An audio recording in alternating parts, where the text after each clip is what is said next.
Halo, bertemu lagi bersama saya Nicholas Eka Novian Wicaksono dalam mata kuliah psikologi. Pada kesempatan kali ini saya akan menjelaskan mengenai kedewasaan iman. Jadi, tetap ikuti terus dan stay tune. Sebagai makhluk yang berakal budi dan berhati nurani, manusia harus bertindak menggunakan nalar juga hatinya.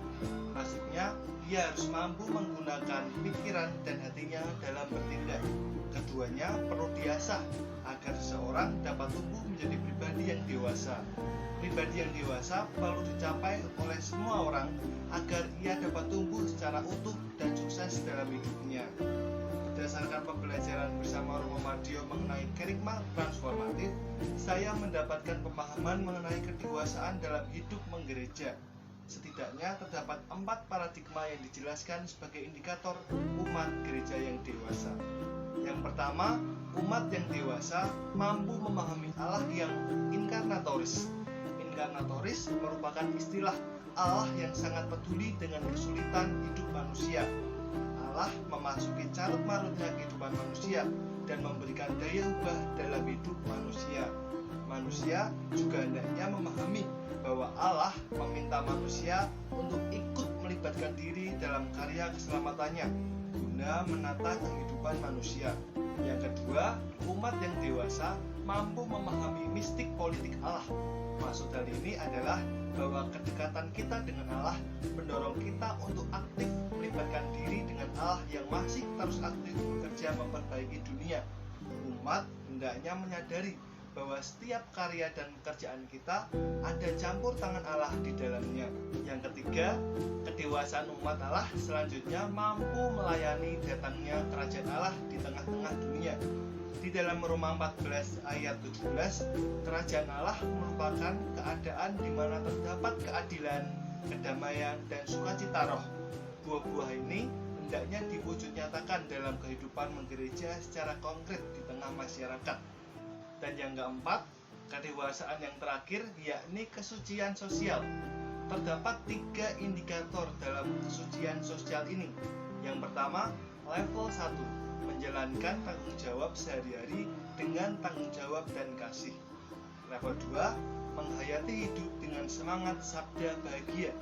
Level 3, menemukan Yesus Kristus dalam diri sesama, terlebih mereka yang kecil, lemah, miskin, tersingkir, dan difabel. Kita diajak untuk meringankan beban mereka dan meningkatkan kualitas hidup mereka. Selanjutnya, di balik kedewasaan umat Allah, ternyata ada sisi lain, yakni ketidakdewasaan. Ketidakdewasaan ini hendaknya sedikit demi sedikit dilunturkan, agar umat Allah dapat terus tumbuh dan berkembang ke arah yang baik. Ketidakdewasaan umat Allah antara lain: 1. Manusia memahami Allah yang jauh dengan manusia. Manusia beranggapan bahwa Allah itu yang duduk di singgasananya dan tidak peduli dengan penderitaan manusia. 2. Manusia hanya memahami Allah yang konsumeristis. Maksudnya, Allah yang hanya memberi kebutuhan dan keinginan manusia semata. Pemahaman ini sangat berkebalikan dengan maksud Allah yang melibatkan diri dan aktif bekerja dalam hidup manusia. 3.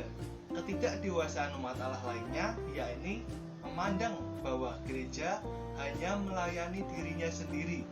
Kebanyakan gereja berfokus pada perkembangan hidup dirinya sendiri, seperti pengembangan gedung gereja, pengadaan sound system dan sarana prasarana, dan lain sebagainya. Ini menjadi tantangan tersendiri. Apakah gereja sudah mampu terlibat dalam menghadirkan kerajaan Allah di dunia atau belum?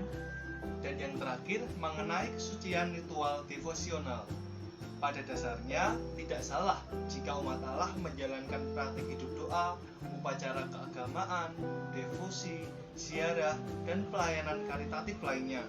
Namun, itu semua tidak cukup untuk menjadi umat Allah yang sejati. Seperti pada ungkapan, iman tanpa perbuatan sama dengan mati. Maka praktik hidup rohani kita hendaknya diimbangi dengan praktik tindakan nyata dalam hidup kita sehari-hari. Sekian video penjelasan saya mengenai kedewasaan dan ketidakdewasaan umat gereja. Semoga membantu kita semua untuk berefleksi diri dan menumbuhkan iman kita pada Allah yang kita imani. Terima kasih. Thanks for watching. See you next time. God bless you.